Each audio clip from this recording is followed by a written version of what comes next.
ஈரோட்டில் கலைவாணி என்ற பொண்ணு ஒரு 12வது படிக்கிறாங்க. தன்னுடைய அப்பாவை பார்க்கறதுக்காக அவருடைய அலுவலகத்துக்கு செல்றாங்க. அது அரசு அலுவலகத்தில் அவங்க அப்பா கடைநிலை பணியாளராக இருக்காரு.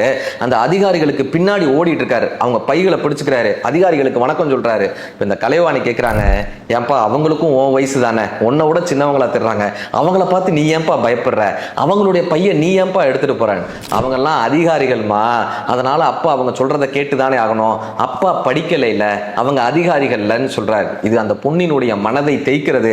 இதுக்காகவே கலைவாணி விழுந்து விழுந்து படிக்கிறாங்க. போட்டி தேர்வுகளுக்காகவே ப்ரிப்பேர் பண்றாங்க. சார் நீங்க நம்பவே மாட்டீங்க, எந்த அலுவலகத்தில் அவங்க அப்பா கடைநிலை ஊழியராக இருந்தாரோ, எந்த அதிகாரிகளுக்கு பயந்து கொண்டிருந்தாரோ, அதே அரசு அலுவலகத்தில் IAS ஆபீசராக ஈரோடு கலைவாணி வந்து பதவி ஏற்கிறாங்க.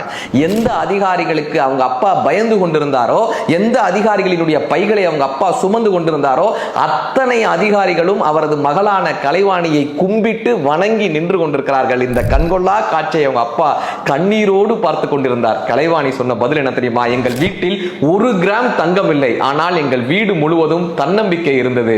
அந்த தன்னம்பிக்கை என் தந்தை தந்ததுன்னு அந்த கலைவாணி சொன்னாங்க. உங்களிடம் கல்வியும் தன்னம்பிக்கையும் இப்படியான தந்தையும் இருந்தால் நம் வாழ்க்கை வரம்தான்.